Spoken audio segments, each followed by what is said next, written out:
Hello friends, welcome. This is Neetu Kumari. तो आज हम करने वाले हैं सर्व शिक्षा अभियान के बारे में। तो ये जो वीडियो आप देखने वाले हो ये हमारा पार्ट 2 वीडियो है। सर्व शिक्षा अभियान का क्या बना था, क्यों बनाया गया था, इसके बारे में पहली जो वीडियो है जो पार्ट 1 है, मैं इसमें सब कुछ आपको बनाकर अपलोड कर चुकी हूँ। इसमें हम बात करने वाले हैं कि जो सर्व शिक्षा अभियान है उससे संबंधित कौन कौन सी योजनाएं हैं या कौन कौन सी योजनाएं हैं जो कि सर्व शिक्षा अभियान से जुड़ी हुई हैं, उनके एकीकरण के बारे में बात करेंगे, इंटीग्रेशन के बारे में जो है बात करेंगे। तो ये वीडियो का सेकंड पार्ट है, तो ध्यान से सुनिएगा, ठीक है। तो प्राथमिक शिक्षा के सार्वभौमिकरण के लिए राष्ट्रीय शिक्षा नीति 1986 के अंतर्गत कई केंद्रीय योजनाएं प्रारंभ की गई थी। यानी कि हमारी जो प्रारंभिक एजुकेशन है, ठीक है, जो प्राइमरी एजुकेशन है उसका यूनिवर्सलाइजेशन करने के लिए जो राष्ट्रीय शिक्षा नीति है 1986, तो उसने क्या किया था, बहुत सारी केंद्रीय यानी कि सेंट्रल योजनाएं बनाई गई थी। जैसे कि अपना ऑपरेशन ब्लैक बोर्ड है, शिक्षक शिक्षा है, अनौपचारिक शिक्षा, स्त्री शिक्षा, प्राथमिक शिक्षा के लिए राष्ट्रीय पौष्टिक कार्यक्रम, शिक्षा गारंटी योजना, ईजीसी इत्यादि, ठीक है। तो ऐसे कार्यक्रम को सर्व शिक्षा अभियान के अंतर्गत निम्नलिखित ढंग से जोड़ने की व्यवस्था की गई है। यानी कि राष्ट्रीय शिक्षा नीति 1986 के अंतर्गत ये योजनाएं बनाई गई थी, जिनको फिर बाद में सर्व शिक्षा अभियान के साथ में जोड़ दिया गया था। तो इन्हीं सब योजनाओं को हम थोड़ा सा डिटेल में करेंगे कि क्यों इनको इसके साथ जोड़ा गया था और इन योजनाओं में है क्या, ठीक है। तो पहली योजना आती है हमारी operation black board. Operation black board में है कि राष्ट्रीय शिक्षा नीति 1986 के अंतर्गत विद्यालयों की प्राथमिक या आवश्यकताओं की पूर्ति के लिए ऑपरेशन ब्लैक बोर्ड नाम की योजना स्टार्ट की गई थी, जो मैं आपको बता चुकी हूँ ना। लेकिन यह योजना प्रारंभिक या है ना प्राथमिक आवश्यकताओं तक ही सीमित थी, क्योंकि ये जो ऑपरेशन ब्लैक बोर्ड बनाया गया था तो इसमें स्पेशली कहा गया था कि हमारी जो प्राइमरी एजुकेशन है, स्पेशली जो प्राइमरी एजुकेशन है उसके लिए हमने जो है ऑपरेशन ब्लैक बोर्ड को बनाया। लेकिन प्रॉब्लम क्या थी कि ये जो योजना थी वो सिर्फ और सिर्फ प्राथमिक आवश्यकताओं की ही पूर्ति कर रही थी। सर्व शिक्षा अभियान के अंतर्गत वर्तमान रूपरेखा का विस्तार किया गया। अभियान के अंतर्गत इस बात की व्यवस्था की गई कि जब तक सर्व शिक्षा अभियान योजना कार्यशील होगी या रहेगी तब तक ऑपरेशन ब्लैक बोर्ड के अधीन नए शिक्षकों की भर्ती नहीं की जाएगी। इन्होंने बोला कि जब तक जो है सर्व शिक्षा अभियान के अंतर्गत ये योजना काम करती रहेगी तब तक जो है नए टीचर्स को अपॉइंटमेंट नहीं किया जाएगा उनका। ऑपरेशन ब्लैक बोर्ड के अधीन भर्ती किए गए सभी शिक्षकों को नवम पंचवर्षीय योजना तक इसके अधीन वेतन जो है वो दिया जाएगा। इसके अतिरिक्त विद्यालयों की मूलभूत आवश्यकताओं की पूर्ति सर्व शिक्षा अभियान के द्वारा जो है वो की जाएगी। दूसरा है शिक्षक शिक्षा की मजबूती।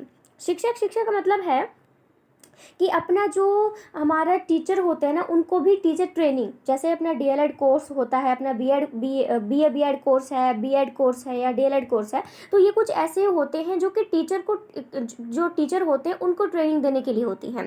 क्योंकि जब हम एक टीचिंग कोर्स में जाते हैं तो हमको एज अ टीचर ही माना जाता है, ठीक है। जब आप बीएड कोर्स कर रहे हो तो आप स्टूडेंट आपको नहीं बुलाते हैं, टीचर्स भी आपको जो है पुपल टीचर बुलाते हैं, ठीक है। आगामी अध्यापक जो है आप बनने वाले हैं, तो इस एक टाइप के आपको जो है वो ट्रेनिंग दी जा रही है वहाँ पे, ठीक है। तो आप ट्रेनिंग सेंटर में जाते हो, किसी एजुकेशनल उसमें नहीं जाते हो, आप जो है वो ट्रेनिंग सेंटर में जाते हो। तो उसमें लिखा है कि सर्व शिक्षा अभियान के अंतर्गत शिक्षक शिक्षा को सुदृढ़ किया जाएगा और इसमें शिक्षकों की भर्ती शामिल की जाएगी। नवम पंचवर्षीय योजना यानी कि जो 9वीं पंचवर्षीय योजना है उसकी समाप्ति के बाद शिक्षक शिक्षा का संपूर्ण कार्यक्रम इसी अभियान के अंतर्गत आएगा। सर्व शिक्षा अभियान के अधीन जिला स्तर पर स्थापित डाइटों का उचित नेतृत्व किया जाएगा। इसके अंतर्गत राज्यों में स्थापित एससीईआरटी को शिक्षक शिक्षक क्षेत्र में महत्वपूर्ण योगदान के लिए प्रोत्साहित किया जाएगा। अब ये जो एससीईआरटी है इसको मैं बता दूं कि मैं अभी एससीईआरटी जो हमारा इंस्टीट्यूट है मैं उसी में ही ट्रेनिंग ले रही हूँ। मैं भी एक टीचिंग ट्रेनिंग ले रही हूँ, मैं डीएलएड कोर्स कर रही हूँ। तो ये एससीईआरटी का बहुत नाम है एजुकेशन में, ऐसा कोई भी ऐसा एरिया नहीं है जो कि एससीईआरटी से जुड़ा हुआ नहीं है या फिर एससीईआरटी उसका कोई हिस्सा नहीं है, उसका पार्ट है। हर चीज़ में एससीईआरटी जो है उसको इन्वॉल्व किया गया है। तो बहुत ही इंपॉर्टेंट एक एससीईआरटी का जो है वो नाम है, ठीक है। तो ये एजुकेशन में, क्योंकि यहाँ पर जो है वो शिक्षक शिक्षा की बात की गई है। एससीईआरटी जो इंस्टीट्यूट है उसमें डीएलएड कोर्स कराया जाता है 1 to 5 क्लास के जो बच्चे होते हैं उनको पढ़ाने के लिए। तो हम एक पीपल टीचर हैं और हमें जो है वहाँ पर ट्रेनिंग दी जा रही है कि बच्चों को क्लास में कैसे पढ़ाना है, उनको कैसे ऑब्जर्व करना है। कोई बच्चा अगर नहीं बोलता है, बिल्कुल चुपचाप बैठता है, तो हमें देखना है कि बच्चा ऐसा क्यों कर रहा है, ठीक है। उसकी प्रॉब्लम को सॉल्यूशन करना है, बच्चों को बच्चे के लेवल पे जाकर बच्चे को पढ़ाना है, तो काफ़ी सारी ट्रेनिंग जो है हमें दी जाती है। तो हम एक टाइप से पीपल टीचर ही बन चुके हैं। ठीक है, तो चलिए नेक्स्ट वन की बात करते हैं। शिक्षा गारंटी योजना एवं अन्य प्रकार की शिक्षा। अनौपचारिक शिक्षा की कठोरता को देखते हुए इस ओर ध्यान दिया गया है कि ऐसी शिक्षा में पूर्णतः लचकता होनी चाहिए, जिससे विभिन्न राज्यों में इसे प्रभावशाली ढंग से प्रारंभ किया जा सके। सार्वभौमिक शिक्षा के उद्देश्य के अंतर्गत संपूर्ण देश में शिक्षा गारंटी योजना, बालिका शिक्षा शिविर आदि अनौपचारिक शिक्षा से शिक्षा देने के उपाय किए जाने की व्यवस्था इस योजना ने आरंभ की है। इस प्रकार सर्व शिक्षा अभियान के अंतर्गत अनौपचारिक शिक्षा को शिक्षा गारंटी योजना एवं अन्य साधनों के माध्यम से बच्चों तक पहुंचाया जाएगा। फिर है हमारा महिला सामख्या। थोड़ा सा ब्लर दिख रहा है, थोड़ा सा मैं ऐसे जूम ऐसे कर लेती हूँ, ऐसे थोड़ा ठीक दिख जाएगा, है ना। तो हमारा आता है 4th पॉइंट, महिला सामख्या। आंकड़े इस बात की ओर इशारा करते हैं कि महिला सामख्या कार्यक्रम के अधीन स्त्री शिक्षा में बहुत प्रगति हुई है। यानी कि जो महिला सामग्री हमने प्रोग्राम बनाया है, ठीक है, कार्यक्रम बनाया है, तो उसके अकॉर्डिंग क्या है, जो हमारी गर्ल्स एजुकेशन है, वुमेन एजुकेशन है, उसमें काफ़ी ज़्यादा प्रोग्रेस हुई है। इस बात को ध्यान में रखते हुए लड़कियों की शिक्षा में सहभागिता बढ़ाने के लिए महिला सामख्या जैसे कार्यक्रम को मजबूत बनाए जाने पर भी बल दिया गया है। फिर है जिला प्राथमिक शिक्षा कार्यक्रम। जिला प्राथमिक शिक्षा कार्यक्रम को सर्व शिक्षा अभियान का एक भाग माना गया है। मैंने आपको बताया कि हम काफ़ी सारी योजनाएं हैं जो कि हमारे सर्व शिक्षा अभियान के साथ जोड़ी जाएंगी, तो ये भी उसका ही एक हिस्सा है। पूर्व के अनुभव से यह बात सामने आई है कि इस कार्यक्रम के अंतर्गत देश के कई जिलों को लाभ प्राप्त हुआ है। प्राथमिक शिक्षा के प्रसार में जिला प्राथमिक शिक्षा कार्यक्रम विशेष रूप से भूमिका निभा रहा है। यानी कुछ ही एजुकेशन से रिलेटेड हमारे सामने योजनाएं हैं जो कि हमारी सर्व शिक्षा अभियान से जुड़ी हुई हैं और काफ़ी इंपॉर्टेंट रोल भी प्ले कर रही हैं। फिर है दोपहर के खाने की व्यवस्था। प्राथमिक शिक्षा प्राप्त कर रहे बच्चों की उपस्थिति को व्यावहारिक बनाने के उद्देश्य से उनके लिए दोपहर के खाने की व्यवस्था की गई है। इससे विद्यालयों में बच्चों की उपस्थिति निश्चित रूप से बढ़ेगी तथा उन्हें पौष्टिक भोजन भी मिलेगा। हमारी मैम ने इसको जो है काफ़ी अच्छे से पढ़ाया था कि जो बहुत सारे ऐसे गरीब बच्चे होते हैं जिनके पास खाने के लिए कुछ नहीं होता, तो क्या करते हैं, वो स्कूल में आकर ही खाते हैं। और मतलब जैसे हमारा मिड डे मील मिलेगा छोटे बच्चों को, तो वो स्कूल में ही उनको एक बार का ही खाना मिलता है। घर पे जाते हैं तो उनको खाना नहीं मिलता, अगली सुबह फिर वो स्कूल में ही खाते हैं। तो ये गरीबी की वजह से भी इस चीज़ को स्टार्ट किया गया था। और फिर इस चीज़ को देखा गया कि बहुत सारे जो पेरेंट्स हैं बच्चों को स्कूल में सिर्फ इस वजह से भी भेजते हैं क्योंकि उन बच्चों को खाना मिलेगा।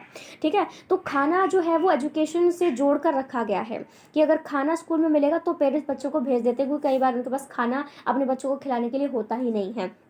तो इसलिए दोपहर के खाने की व्यवस्था भी की गई है। एक तो ये रीज़न से की गई है, दूसरा ये भी कहा गया है कि बच्चे अगर भूखे रहेंगे तो वो पढ़ नहीं पाएंगे, उनका कॉन्सेंट्रेट नहीं बनेगा, उनका ध्यान नहीं लग पाएगा, वो चीज़ों को समझ नहीं पाएंगे, ढंग से रिस्पॉन्स नहीं कर पाएंगे, फीडबैक नहीं कर पाएंगे। इसी वजह से जो है वो खाने की व्यवस्था भी बहुत ज़्यादा इसमें की गई थी। ठीक है, उनको पौष्टिक आहार देना है। ऐसा नहीं है कि कुछ भी खिला दिया। आपको जब भूख लगती है तो आप कुछ भी खा लेते हो, पिज़्ज़ा बर्गर जो भी चीज़ आपको मिलती है, लेकिन वो पौष्टिक है ऐसा ज़रूरी नहीं है। पेट भरने के लिए पेट तो भर जाएगा हमारा, ठीक है, लेकिन हमको न्यूट्रिशन वाला भोजन करना चाहिए, न्यूट्रिशन वाला खाना खाना चाहिए। जैसे अपने दाल का पानी हो गया, हेल्दी जो फूड होता है, ग्रीन वेजिटेबल्स हैं, फ्रूट्स वगैरह हैं, वो चीज़ हमारे लिए बहुत ज़्यादा फायदेमंद होती है। हम पेट भरने के लिए तो कुछ भी खा लेते हैं, लेकिन न्यूट्रिशन वाला जो खाना है वो हम खाना कहीं ना कहीं भूल जाते हैं। ठीक है, तो बच्चों को जो है वो उनका खाना टाइम टू टाइम चेंज भी करते रहते हैं। ऐसा नहीं कि एक ही खाना डिसाइड कर दिया गया कि हर रोज़ उनको दाल चावल या राजमा ही मिलेगा। उनको कभी कभी पराठे भी आते हैं, कभी पूड़ियाँ भी आती हैं, कभी छोले वगैरह भी आते हैं, कभी कड़ी भी आ जाती है। तो उनके खाने में कहीं ना कहीं वैरायटी भी देखने को मिलती है। ठीक है, फिर हमारे पास नेक्स्ट पॉइंट है लोक जुमीबस प्रोजेक्ट। ठीक है, लोक जुमीबस प्रोजेक्ट, ये प्रोजेक्ट का पूरा नाम ही है, इसका कोई मतलब मत पूछेगा क्योंकि इसका कोई मतलब नहीं है, बस एक हेडिंग है, एक नाम है, ये योजना है, प्रोजेक्ट है। लोक जुमीबस प्रोजेक्ट राजस्थान के 13 जिलों में स्थापित किया गया है। किसमें? राजस्थान के 13 ऐसे जिले हैं जिसमें इसकी स्थापना की गई है और ये जिला स्तर पर कार्यक्रम है।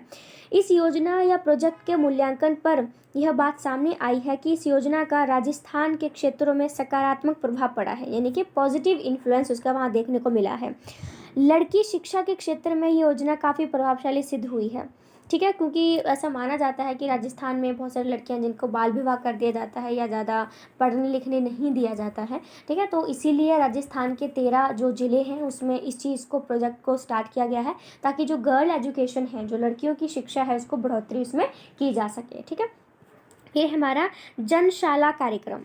ठीक है, भारत सरकार और संयुक्त राष्ट्र के अभिकरणों UNDP, यूनिसेफ, यूनेस्को, ILO, ठीक है, UNFPA के सहयोग से जनशाला कार्यक्रम आरंभ किया गया है। प्राथमिक शिक्षा के सार्वभौमिकरण में इस कार्यक्रम ने विशेष भूमिका निभाई है, यानी कि जो प्राइमरी एजुकेशन है उसके यूनिवर्सलाइजेशन में इस कार्यक्रम ने काफ़ी ज़्यादा इंपॉर्टेंट रोल प्ले किया है, जिसका मुख्य उद्देश्य प्राथमिक शिक्षा को और मजबूत व प्रभावशाली ढंग से चलाना है।